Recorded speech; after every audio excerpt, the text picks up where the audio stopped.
Friends, allrounder BSS team की ओर से मैं बीएस सोलंकी आपका फिर से हार्दिक स्वागत करता हूं। आपके जो कार्बन वाला चैप्टर चल रहा था उसमें छोटी छोटी चीजें और पीछे बच चुकी थी, उनके बारे में आज बात कर लेते हैं और इस चैप्टर को भी खत्म कर लेते हैं आज ही। तो कल हम बात कर रहे थे non crystalline allotropes of carbon.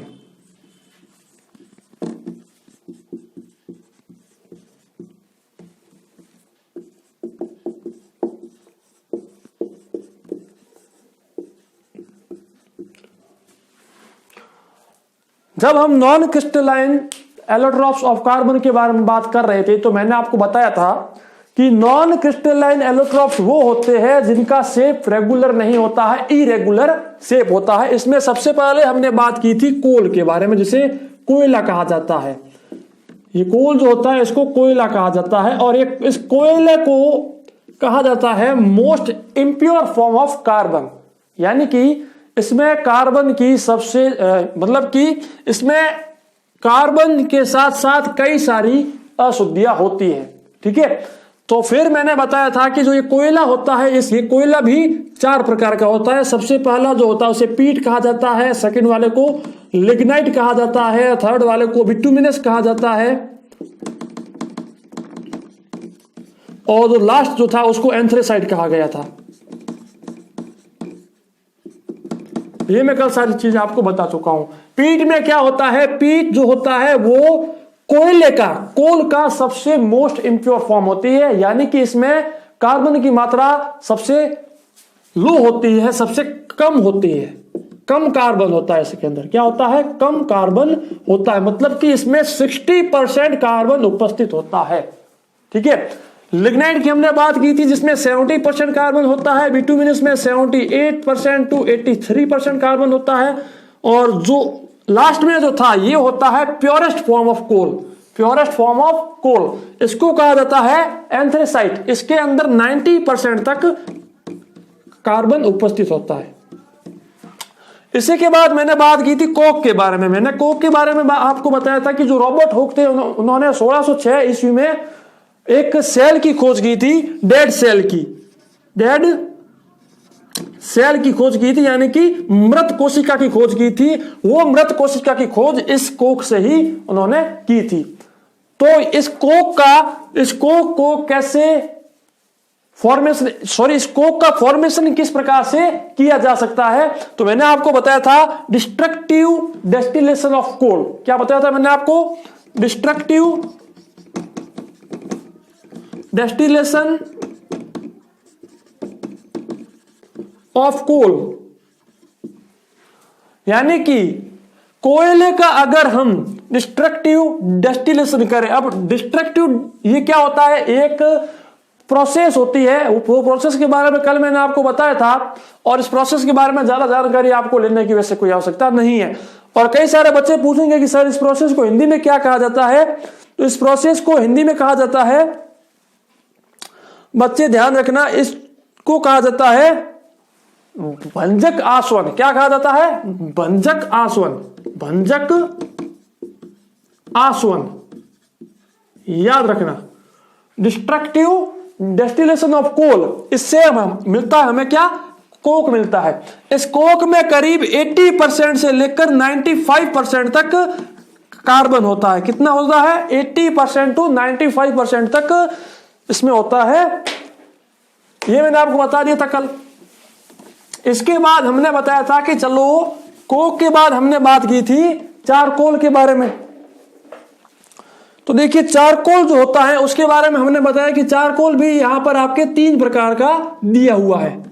अब देखिए चारकोल, ये चारकोल जो होता है ये भी एक प्रकार से क्या होता है, चारकोल ये क्या होता है, कोल ही होता है। एक प्रकार से कोल होता है, यानी कि एक प्रकार से कोयले का रूप ही होता है। अब इसका फॉर्मेशन कैसे किया जाता है, इसका फॉर्मेशन किया जाता है डिस्ट्रक्टिव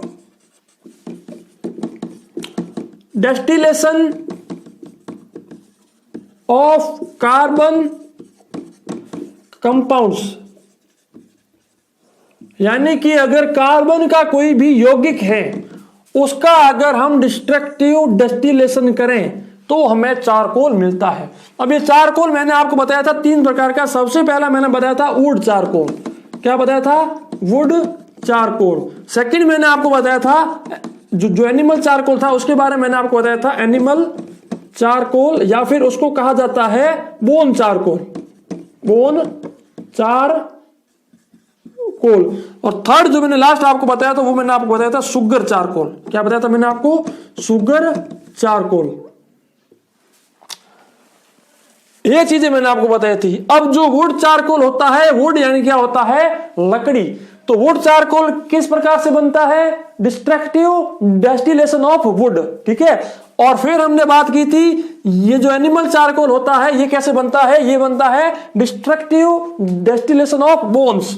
इसी प्रकार से हम शुगर की बात करते हैं तो शुगर चारकोल कैसे बनता है? Destructive distillation of sugar.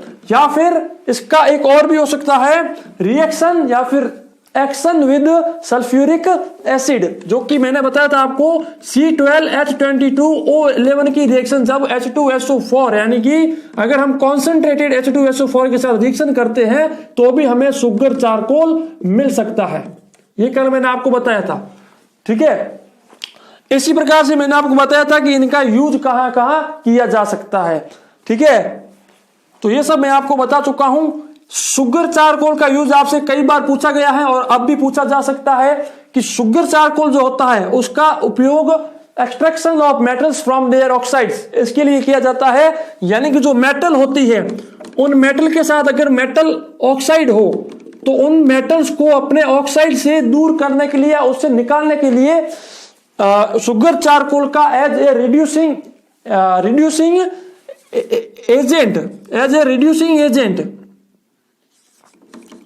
Reducing agent के तौर पर इनका इस्तेमाल किया जाता है। रिड्यूसिंग जो एजेंट होता है इसके बारे में मैं आपको बता चुका था पहले भी। अगर इसके बारे में जानकारी नहीं है तो आप हमारे पीछे के वीडियो जाकर देख सकते हैं। तो जो रिड्यूसिंग एजेंट के तौर पर किसका उपयोग किया जाता है? शुगर चारकोल का। आपसे क्वेश्चन पूछा जा सकता है one charcoal is uses for reducing, आपसे क्वेश्चन इस प्रकार से पूछा जा सकता है कि one charcoal is used as reducing agent for extraction of metals from metallic oxide, which one is that? यानी कि एक चारकोल का उपयोग मेटेलिक ऑक्साइड से मेटल को निकालने के लिए as a reducing agent use किया जाता है। तो वो चारकोल कौन सा है? तो वो है शुगर चारकोल। शुगर चारकोल का उपयोग मेटल ऑक्साइड से मेटल को निकालने के लिए रिड्यूसिंग एजेंट के तौर पर किया जाता है, ठीक है। इस चीज के बारे में ध्यान रखना। और मैं सारी चीजें आपको बता चुका हूं। आज इसके 2 चीजें और बच जाती वो बताकर आपको नेक्स्ट हम आगे बात कर सकते हैं। तो चलिए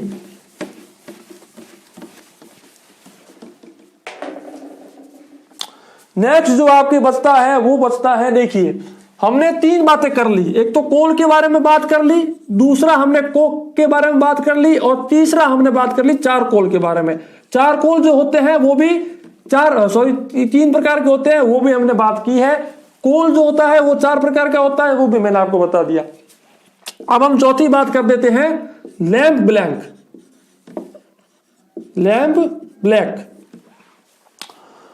ब्लैक जो होता है उसको कहा जाता है हिंदी में, लैंप ब्लैक जो होता है उसको कहा जाता है काजल, ओके। तो इस प्रकार से जो ये लैंप ब्लैक होता है, आपको जानते हो ये क्या होता है? आपको जानते हो, आपके जब आप छोटे बच्चे थे या फिर अभी आपके पास छोटे बच्चे होंगे, उनकी माता जी हैं, जो उनकी माँ है, वो उनके काला टीका लेकर यहाँ पर करती है ना, वो उसी को कहा जाता है लैंप ब्लैक। अब ये क्या होता है? ये भी एक कार्बन का एलोट्रोप होता है। क्या होता है? एलोट्रोप होता है, उसमें भी कार्बन प्रेजेंट होता है, ठीक है। तो देखिएगा इसका फॉर्मेशन कैसे होता है। इसका फॉर्मेशन होता है जो कार्बन रिच ऑयल्स होते हैं, ऑयल्स का मतलब आप जानते हो हिंदी वाले बच्चे, कार्बन रिच ऑयल, यानी कि मैंने यहां पर बात की है carbon rich oil. Carbon rich oil का मतलब ऐसे ऑयल्स जिसमें कार्बन की मात्रा अत्यधिक हो, जिसमें कार्बन की मात्रा अत्यधिक हो, ज्यादा से ज्यादा कार्बन हो, उनको जब इनसफिशिएंट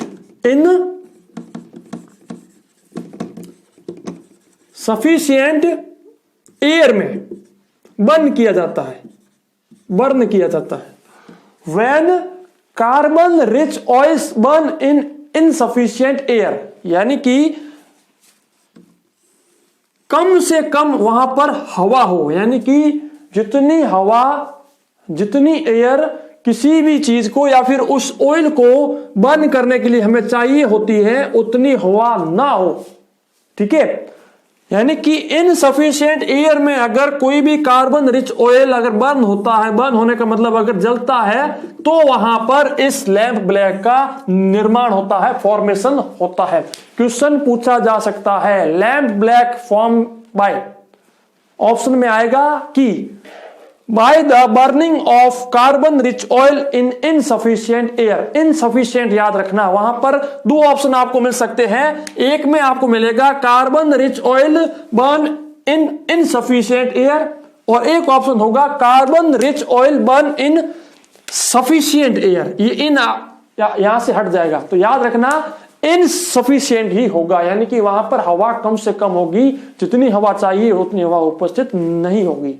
ठीक है, अगर उतनी हवा उसको मिल गई तो वो ऑयल पूरा जल जाएगा, वहां पर लैंप ब्लैक नहीं बनेगा, याद रखना। ठीक है, तो वहां पर इसका फॉर्मेशन होता है। अब देखिए इसका यूज कहां कहां होता है, तो देखिएगा इसका यूज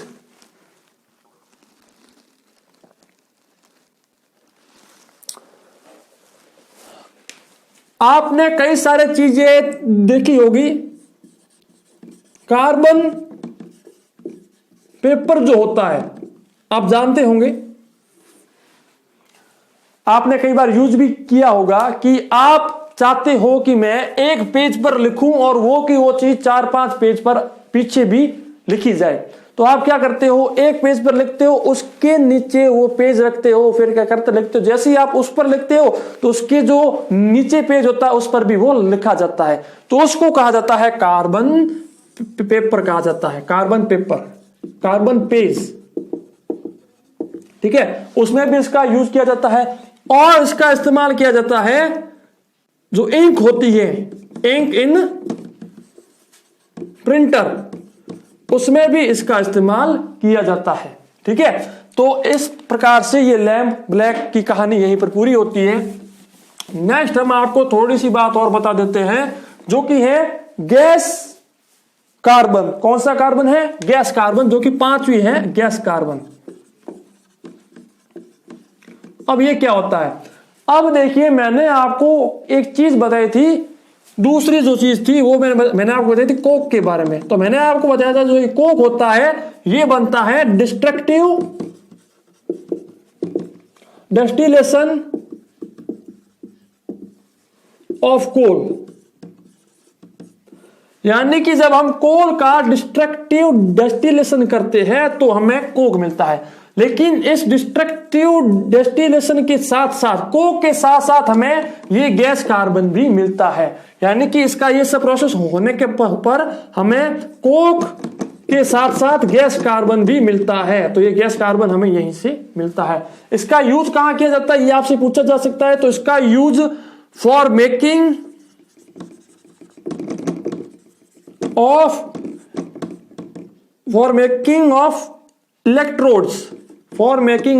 इलेक्ट्रोड्स, इसकी जगह पर इनका यूज किया जाता है। मैंने आपको बता दिया है कि जो सेल होते हैं उन सेल्स में जो इलेक्ट्रोड्स होते हैं उनका यूज किया जाता है। आपसे क्वेश्चन ये पूछा जा सकता है कि कार्बन का ऐसा कौन सा नॉन क्रिस्टलाइन एलोट्रोप है, कार्बन का ऐसा कौन सा नॉन क्रिस्टलाइन एलोट्रोप है जो कि इलेक्ट्रिसिटी का गुड कंडक्टर है। किसका गुड कंडक्टर है, इलेक्ट्रिसिटी का, विद्युत का सुचालक है, गुड कंडक्टर ऑफ इलेक्ट्रिसिटी। तो वो है गैस कार्बन। कौन सा है, गैस कार्बन, याद रखना क्वेश्चन आएगा। Good conductor of electricity, a non crystalline allotrope of carbon is good conductor of electricity, that is, यानी कि कार्बन का एक नॉन क्रिस्टलाइन एलोट्रॉप है, अपर रूप है, जो कि विद्युत का सुचालक है, वो कौन है? तो वो है गैस कार्बन। कौन सा है? Gas carbon. तो ये थे आपके नॉन क्रिस्टलाइन जो एलोट्रॉप्स थे, उनके बारे में कुछ छोटी छोटी चीजें थी जो मैंने आपको बता दी है। अब छोटी चीजें और बच चुकी हैं, क्योंकि देखिए बुक में छोटी छोटी चीजें दे रखी है, लेकिन उनके अगर हम उनको खोलने की कोशिश करते हैं तो बहुत सारी चीजें हो जाती है। ठीक है, चलिए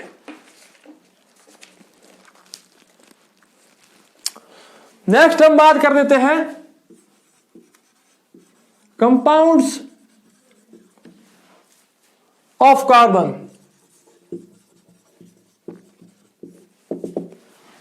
कार्बन के यौगिक, हम बात कर रहे हैं कार्बन के यौगिक के बारे में।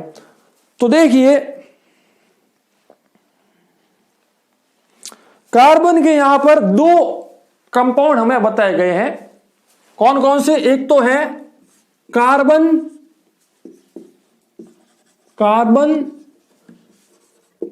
डाइऑक्साइड, और एक दिया हुआ है carbon monoxide.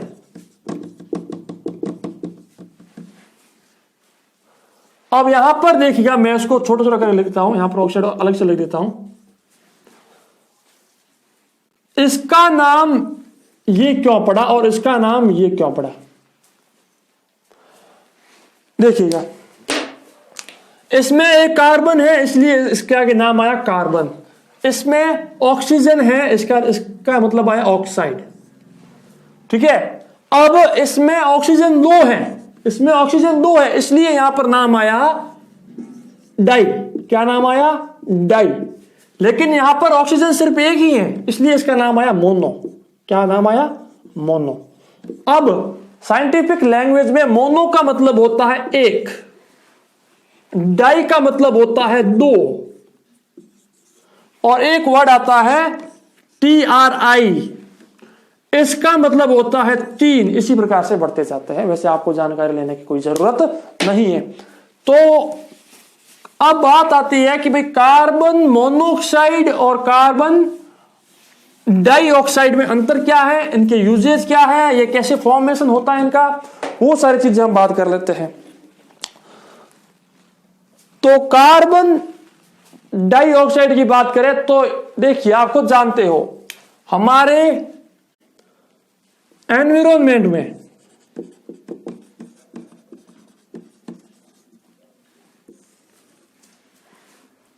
0.03% carbon dioxide present होती है।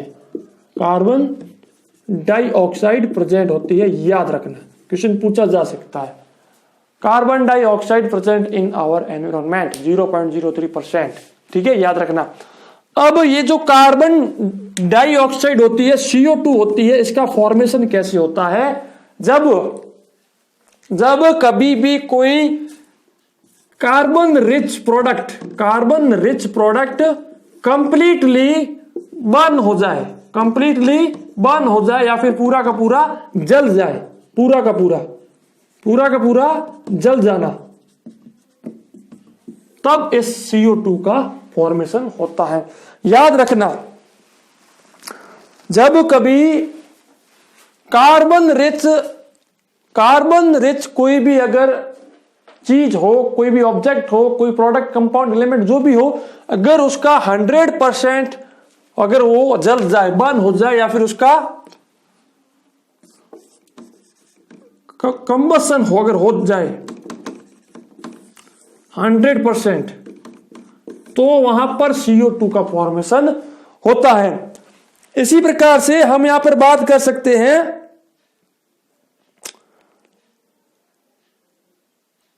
देखिए, यहां पर दो चीजें दी हुई है, carbonaceous matter and respiration and fermentation. देखिए, एक तो मैंने आपको बता दिया कि जो कार्बन जिसमें होता है अगर वो 100% अगर वो जल जाए तो भी कार्बन डाइऑक्साइड बनती है। एक रेस्पिरेशन जो हमारी प्रोसेस होती है, रेस्पिरेशन, उसमें भी कार्बन डाइऑक्साइड निकलती है। आपको जानते हो, आपको छोटे छोटे आप अगर छोटे बच्चे हो तो भी आपको यह जानकारी होगी कि जब हम सांस लेते हैं तो हमारे अंदर ऑक्सीजन जाती है, हम ऑक्सीजन को लेते हैं, और जब हम सांस को छोड़ते हैं तो हम CO2 को छोड़ते हैं, तो तभी भी CO2 का फॉर्मेशन होता है। तो CO2 का फॉर्मेशन सबसे पहले कार्बन रिच अगर कोई प्रोडक्ट है उसका अगर 100% कंबसन हो जाए तो भी उसका फॉर्मेशन होता है, और अगर हम रेस्पिरेशन कर रहे हैं तो भी उसका फॉर्मेशन होता है। एक प्रोसेस और आती है जिसको कहा जाता है फर्मेंटेशन। क्या कहा जाता है? फर्मेंटेशन। अब ये क्या होती है? फर्मेंटेशन जो है ये एक मेटाबॉलिक प्रोसेस है, मेटाबॉलिक। इसमें क्या होता है, हमारी बॉडी में जो एंजाइम्स होते हैं, एंजाइम्स, उनकी जो रिएक्शंस होती है, जो एंजाइमिक रिएक्शंस होती है, उनके द्वारा ये जब ये रिएक्शन होती है तब भी CO2 का फॉर्मेशन होता है। तो फिर आपसे क्वेश्चन पूछा जा सकता है कि इनमें से किस प्रोसेस से कार्बन डाइऑक्साइड प्रोड्यूस नहीं होती, फॉर्म नहीं होती? 3 ऑप्शन में आपको मिल जाएगा 100% combustion of carbon rich products, respiration और फर्मेंटेशन, और चौथा ऑप्शन आपको कोई और देगा जो कि हमारा आंसर नहीं होगा। तो आपको वही चूज करना है कि भाई 100% कंबसन से भी CO2 प्रोड्यूस होती है, रेस्पिरेशन से भी होती है, फर्मेंटेशन से भी होती है, लेकिन उस प्रोसेस से नहीं होती। ठीक है, तो ये तीनों चीजें आप याद कर लेना। चलिए,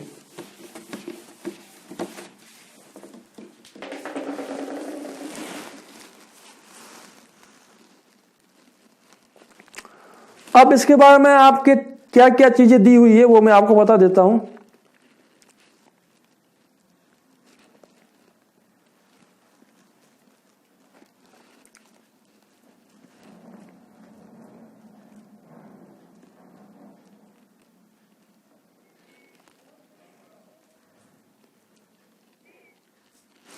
अब देखिएगा, क्वेश्चन पूछा जा सकता है कि कार्बन डाइऑक्साइड को लिक्विफाइड करने के लिए कितना टेम्परेचर चाहिए और कितना प्रेशर चाहिए। लिक्विफाइड करने के लिए मतलब उसको लिक्विड में कन्वर्ट करने के लिए, उसको लिक्विड में कन्वर्ट करने के लिए हमें 50 to 60 एटमॉस्फेरिक प्रेशर की आवश्यकता होती है। 50 to 60 atmospheric pressure, ATM, 50 to 60 atmospheric pressure और 20 डिग्री सेल्सियस तक का हमें टेम्परेचर चाहिए होता है।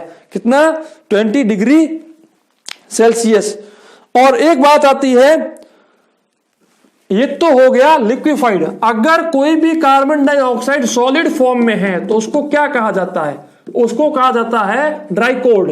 क्या कहा जाता है? Dry cold. याद रखना, कार्बन डाइऑक्साइड जब सॉलिड फॉर्म में होती है तब उसको ड्राई कोल्ड कहा जाता है। क्या कहा जाता है? ड्राई कोल्ड, या फिर उसको कहा जा सकता है ड्राई आइस। Dry ice. अब बच्चे कंफ्यूज होकर क्या करते हैं कि जब वाटर जो होता है वो वाटर अगर आइस बन जाता है तो उसको कहा जाता है ड्राई आइस, लेकिन नहीं, ये गलत है। ड्राई आइस कहा जाता है जब कार्बन डाइऑक्साइड सॉलिड बन जाती है। जब कार्बन डाइऑक्साइड सॉलिड बन जाती है तो उसको कहा जाता है ड्राई आइस। क्या कहा जाता है? Dry ice. इसी प्रकार से अब देखिए, कार्बन डाइऑक्साइड को सॉलिड बनाने के लिए हमें कितना टेम्परेचर चाहिए? हमें बहुत लो टेम्परेचर चाहिए, मतलब कि -100 डिग्री सेल्सियस तक का टेम्परेचर चाहिए हमें। -100 डिग्री सेल्सियस तक का टेम्परेचर होगा तो ही हम इस कार्बन डाइऑक्साइड को सॉलिड में कन्वर्ट कर पाएंगे। क्वेश्चन पूछा जा सकता है, टू फॉर्मेशन या to form a dry ice या to form a dry cold, how much temperature we must have? तो हमें -100 डिग्री सेल्सियस टेम्परेचर की आवश्यकता होगी अगर हम कार्बन डाइऑक्साइड को सॉलिड में यानी कि ठोस में कन्वर्ट करना चाहते हैं। ठीक है, याद रखना। इसी प्रकार से कार्बन डाइऑक्साइड के बारे में एक और बात आती है, कि क्वेश्चन पूछा जा सकता है इसमें से कौन सी गैस ग्लोबल वार्मिंग के लिए, ग्लोबल वार्मिंग का कारण है, इसमें से कौन सी गैस ग्लोबल वार्मिंग का कारण है, which one the gas is the cause of global warming, तो वो है CO2 भी है, याद रखना CO2 और भी कई सारे है गैसेस मैं आपको बताऊंगा, लेकिन CO2 है वो उसका कारण सबसे ज्यादा है, CO2 के कारण ग्लोबल वार्मिंग सबसे ज्यादा हो रही है। ओके, अब क्वेश्चन ये है कि सर ये क्या होता है, वो तो आपने बता दिया कि सर इससे होती है, लेकिन ये ग्लोबल वार्मिंग क्या होती है। ग्लोबल वार्मिंग का मतलब दिन ब दिन आप खुद जानते हो कि हमारे अंतरिक्ष में या फिर हमारे पृथ्वी पर टेम्परेचर बढ़ता जा रहा है, टेम्परेचर बढ़ता जा रहा है। इस बढ़ते हुए टेम्परेचर को ही ग्लोबल वार्मिंग कहा जा रहा है, क्योंकि जो हमारा एटमॉस्फेयर है उसमें ऊपर ही ऊपर आपको जानते हो जो ओजोन लेयर है, ओजोन की जो लेयर है, ओजोन लेयर, ओजोन का फॉर्मूला क्या होता है पूछा जा सकता है, ओजोन O3, ऑक्सीजन जो गैस होती है उसका O2 होता है, लेकिन इसके साथ जब एक ऑक्सीजन और ऐड हो जाता है तो वो O3 बनता है, इसी कहते हैं ओजोन।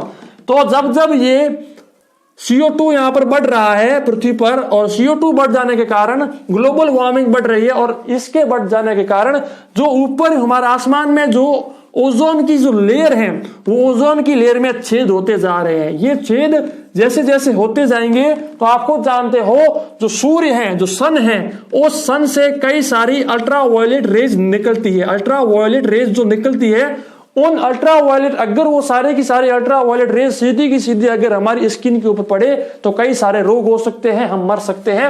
इसीलिए ये जो ओजोन की जो होती है लेयर, ये उन अल्ट्रावायलेट रेज को रोकने का काम करती है। ये ओजोन की लेयर उन अल्ट्रावायलेट रेज को रोकने का काम करती है। लेकिन जैसे जैसे CO2 बढ़ रहा है वैसे वैसे इस ओजोन लेयर में छेद होते जा रहे हैं, ये ओजोन लेयर टूटती जा रही है। और जब ये एक दिन मतलब ऐसा भी आएगा जब ये ओजोन लेयर पूरी की पूरी नष्ट हो जाएगी, और जैसे ही ये ओजोन लेयर नष्ट होगी तो सूर्य की किरणें सीधी की सीधी ह्यूमन बॉडी या फिर जो भी है वहां पर पड़नी शुरू हो जाएगी, यानी कि जो अल्ट्रावायलेट रेज है वो हमारे बॉडी पर पड़ना शुरू हो जाएगी, और हमारे इस पूरी पृथ्वी का विनाश होना निश्चित हो जाएगा। इसीलिए आपसे मैं ये भी रिक्वेस्ट करना चाहता हूं कि हमारे वातावरण को शुद्ध रखिए, साफ रखिए। जो चीजें हम पृथ्वी के अंदर कंपोज कर सकते हैं उनको आग ना लगाएं। वाहन कम से कम यूज करें, जहां पर आपको काम आ रहा है वहीं पर मोटरसाइकिल, कार इत्यादि का यूज किया जाए ताकि हमारा पृथ्वी सेफ रहे। ठीक है, तो देखिए ये चीज मैंने आपको बता दी कि ये क्या होता है। अब चलिए हम बात कर देते हैं कि कार्बन मोनोऑक्साइड जो होती है वो क्या होती है। कार्बन मोनोऑक्साइड,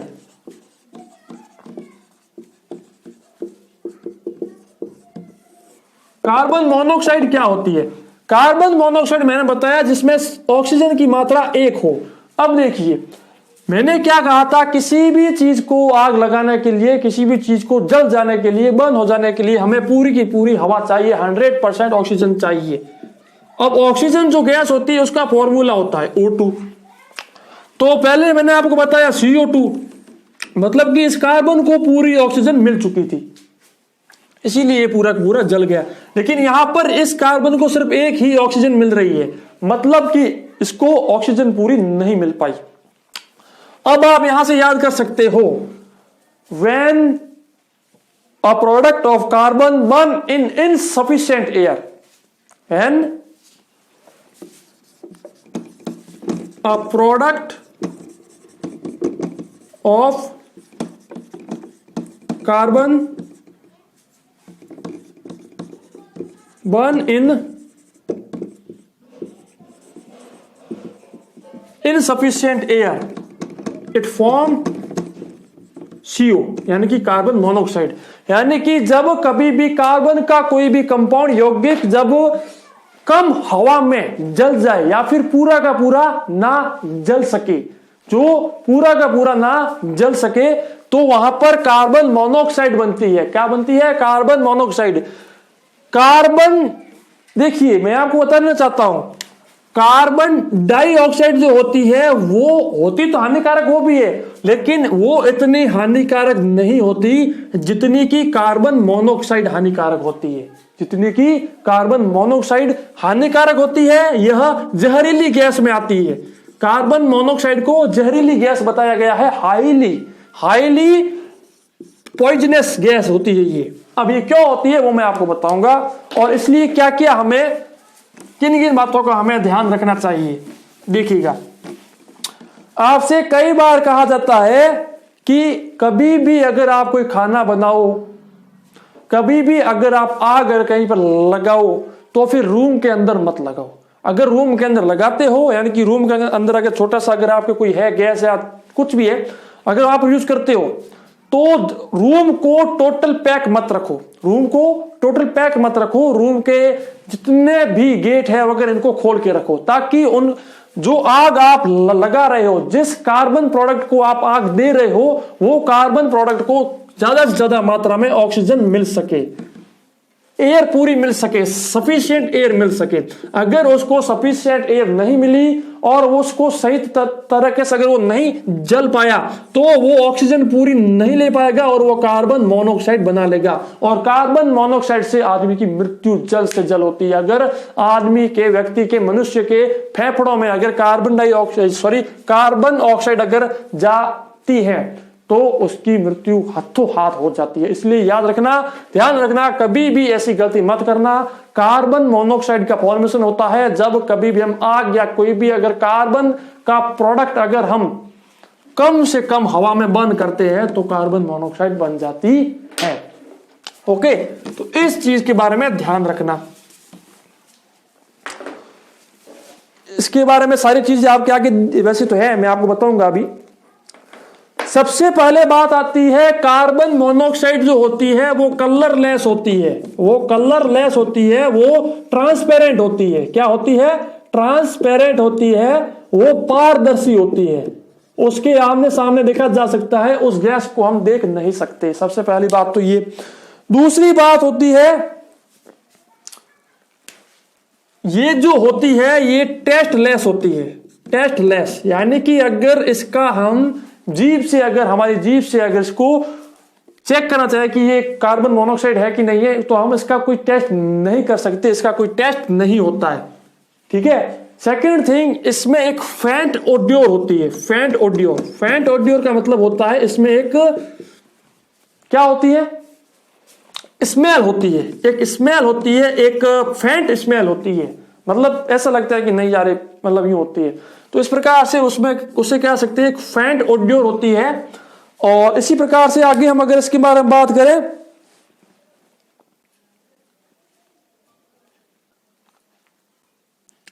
ये मैंने आपको बता दिया है कि it is formed by incomplete combustion of carbonaceous matter. यानी कि जब मैंने आपको बताया, जब कभी किसी कार्बन के प्रोडक्ट को पूरी मात्रा में ऑक्सीजन या फिर एयर ना मिल पाती है तो उसका कंबशन कंप्लीट नहीं हो पाता है, और जब उसका इनकम्प्लीट कंबशन होता है तो कार्बन मोनोऑक्साइड फॉर्म हो जाती है। तो ये मैंने आपको बता दिया है। और अब मैंने आपको ये कहा था कि भाई कार्बन मोनोऑक्साइड से हमारी मृत्यु जल्द से जल्द क्यों हो जाती है और कार्बन मोनोऑक्साइड से मृत्यु क्यों होती है, तो ये एक चैप्टर आता है आपके, वैसे आपको बता दिया जाएगा जब आपका चैप्टर आएगा, लेकिन मैं इसमें आपको बता देता हूं कि आप खुद जानते हो कि हमारी बॉडी में जो ब्लड होता है, जो ब्लड होता है उसमें होता है हीमोग्लोबिन। क्या होता है? हीमोग्लोबिन। आप खुद जानते हो ये जो ब्लड होता है, जो ये रक्त होता है, ये रक्त हमारे बॉडी में घूमता जाता है, घूमता रहता है पूरी बॉडी में 24x7 आवर्स ये घूमता रहता है चारों तरफ बॉडी में, मुंह से हाथ से घूमता रहता है। ठीक है।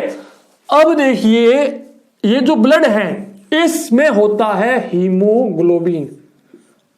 इसी के कारण हम जीवित रहते हैं, या फिर इसी, देखिए रक्त में जो जो चीजें हैं सारी की सारी प्रेजेंट होनी चाहिए। अगर एक भी चीज में अगर थोड़ी सी भी दिक्कत आ गई, मतलब आपका रक्त अगर आपका, यानी कि अगर खून आपका डिस्ट्रॉय होना शुरू हो गया तो आपकी पूरी बॉडी भी डिस्ट्रॉय होना शुरू हो जाएगी। इसी प्रकार से जो ये CO है, ये कार्बन मोनोऑक्साइड है, ये सीधा अपना अटैक करती है हीमोग्लोबिन पर।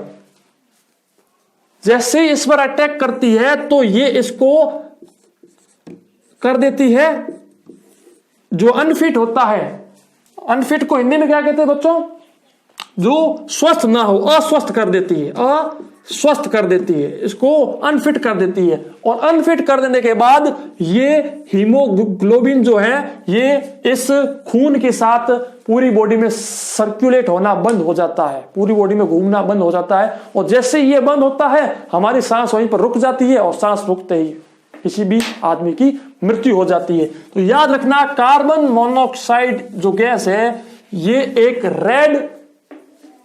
रेड जो अलर्ट होते हैं उनमें आती है, रेड अलर्ट गैस है ये। इस गैस से सावधान ही रहना चाहिए, इस गैस से हमेशा सावधान रहना चाहिए। चलिए, तो इसके बारे में मैंने आपको बता दिया, सारी जानकारी जो मेरे पास थी सब मैंने आपको बताई। अब चलिए हम कुछ बात कर देते हैं फ्यूल्स के बारे में। तो फ्यूल्स क्या होते हैं? A fuel may be defined as any substance which supplies heat energy on burning without production of extremely undesirable side products, wood, coal, LPG, CNG, ये सब आपने नाम सुने होंगे। तो देखिए फ्यूल क्या होता है। फ्यूल को हिंदी में कहा जाता है ईंधन। अब ये ईंधन क्या होता है?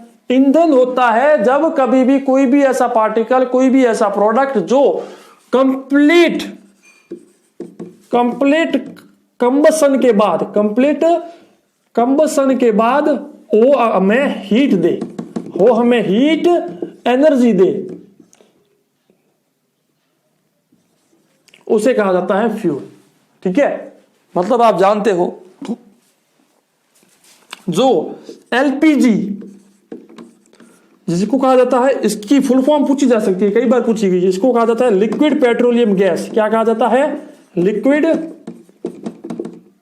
Petroleum gas. तो जो LPG होती है, लिक्विड पेट्रोलियम गैस, हमारे यहां पर जब हम खाना बनाते हैं, जो गैस का सिलेंडर होता है उस गैस में यही गैस होती है LPG, लिक्विड पेट्रोलियम गैस। और एक गैस आती है CNG। कौन सी गैस आती है? CNG। इसकी फुल फॉर्म भी पूछी गई है कई बार। इसकी फुल फॉर्म है compressed natural gas, compressed natural gas, CNG। अब इस CNG का फॉर्मूला क्या होता है, इस LPG का फॉर्मूला क्या होता है, वो भी मैं आपको बताऊंगा। तो देखिए उसमें हमारे ये LPG यूज होती है। अब जब ये सारी, अगर इनके ऊपर अगर हम इनको बर्न करने की कोशिश करें, इनको आग देने की कोशिश करें, और ये पूरी की पूरी डिस्ट्रॉय हो जाती है, पूरी की पूरी कंबसन हो जाता है इनका, और कंबसन होने के बाद ये हमें हीट देती है। ठीक है, ये हमें हीट देती है, ये हमें ऊष्मा देती है। ठीक है, तो उसे कहा जाता है। अब बात आती है एक मोस्ट इंपोर्टेंट चीज के बारे में, जिसके बारे में आपको जानकारी होनी चाहिए, वो है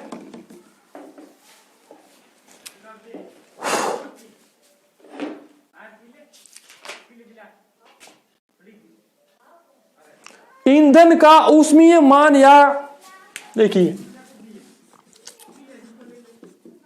calorific value of fuels, calorific value of fuels, यानी कि ईंधन का ऊष्मीय मान, ईंधन का ऊष्मीय मान या कैलोरी मान। अब ये क्या होता है, देखिएगा, ईंधन का ऊष्मीय मान या जो कैलोरी मान होता है, ये होता है, आपने खुद कई बार देखा होगा कि आपने CNG का नाम सुना है, आपने LPG का नाम सुना है, आपने पेट्रोल, डीजल, केरोसिन, हाइड्रोजन, कई सारी चीजों के नाम सुना है। इन सब में आग लग सकती है और ये हमें आग लगने के बाद हीट दे देते हैं। लेकिन देखिए, मान लीजिए मैंने 1 किलोग्राम हाइड्रोजन ली, 1 किलोग्राम मैंने एलपीजी ली और 1 ही किलोग्राम मैंने सीएनजी ली, तो क्या मेरे को इन सब से इतनी ही हीट मिलेगी? क्या मुझे सबसे इक्वल हीट मिल पाएगी? जी नहीं, वो डिपेंड करता है इनकी कैलोरीफिक वैल्यू। कैलोरीफिक वैल्यू का मतलब कि अगर 1 किलो हाइड्रोजन जलती है तो वो 1 किलो हाइड्रोजन जलकर कितनी हीट प्रोड्यूस करती है। उसी प्रकार से 1 किलो एलपीजी कितनी हीट प्रोड्यूस करती है, 1 किलो सीएनजी कितनी हीट प्रोड्यूस करती है। इनकी पीडीएफ फाइल का लिंक मैं नीचे दे दूंगा। आपको ये सब याद करनी पड़ेगी कि भाई कितनी होती है। क्वेश्चन कई बार पूछे जा सकते हैं या फिर पूछा जा सकता है कि सबसे ज्यादा कैलोरीफिक वैल्यू किसकी होती है, जो कि हाइड्रोजन की होती है 1,20,000। कितनी होती है? हाइड्रोजन, नाम याद रखना, हाइड्रोजन की कैलोरीफिक वैल्यू जो होती है वो होती है 1,20,000 किलो जूल पर किलोग्राम। 1,20,000 किलो जूल होता है। किलो जूल का मतलब देखिए हीट क्या होती है, हीट की जो यूनिट होती है वो होती है ये जूल होती है, और उस जूल में हमने आगे लगा दिया के माने किलो जूल, और ये होती है पर किलोग्राम। यानी कि अगर 1 किलो अगर हम हाइड्रोजन लें तो हमें 1,20,000 किलो जूल हीट मिलेगी। ठीक है, इसी प्रकार से कम अगर हम बात करें तो वो होता है कोल, जिसे हम कोयला कहते हैं। कोयले की सबसे कम होती है 34,000 किलो जूल ही होती है। याद रखना 34,000 किलो जूल पर किलोग्राम वो होती है कोयले की। इसी प्रकार से हम बात कर देते हैं लकड़ी की, तो लकड़ी की होती है 17,000 से लेकर 22,000 तक। 17,000 से लेकर 22,000 तक लकड़ी की होती है, जिसे वुड कहा जाता है। इसी प्रकार से हम बात कर देते हैं एलपीजी, जो हमारे लिक्विड पेट्रोलियम गैस होती है, उसकी 55,000 होती है। एलपीजी की बात कर रहे हैं हम। इसी प्रकार से अगर हम सीएनजी की बात करें तो सीएनजी की इससे थोड़ी सी होती है कम, वो होती है 52,000। याद रखना, ये सारी चीजें लिख देना। मोस्ट जो है इसमें एक तो हाइड्रोजन की याद कर लेना, एक जो ये लकड़ी है, कोल है, एलपीजी है और सीएनजी है। ये कुछ चीजें आप याद कर लेना और जहां तक हो सके पूरी की पूरी याद कर लेना। इनकी पीडीएफ फाइल का लिंक मैंने नीचे दे दिया है। चलिए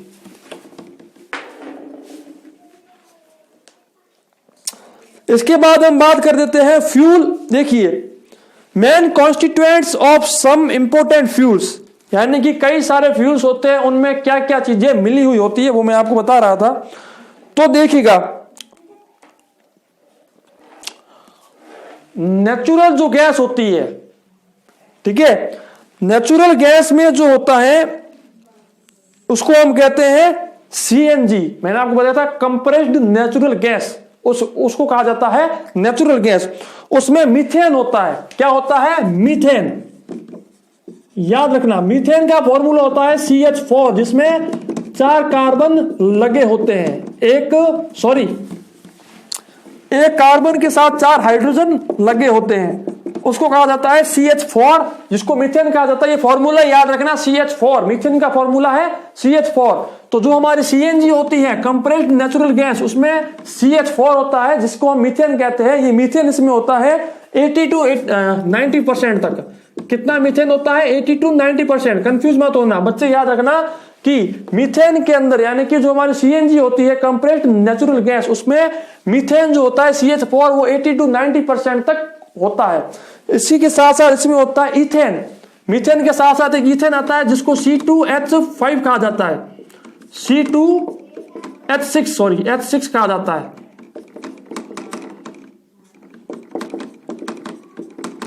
जिसमें 2 होते हैं कार्बन और उन दोनों कार्बन के साथ 6 हाइड्रोजन होते हैं। इस प्रकार से 2 कार्बन और उन दोनों कार्बन के साथ 6 हाइड्रोजन होते हैं, इस प्रकार से। तो इसको कहा जाता है C2H6। याद रखना इथेन का फॉर्मूला C2H6। ये जो इथेन होती है ये 6% तक इथेन इसमें होती है। 6% से लेकर 10% तक इथेन प्रोड्यूस होता है।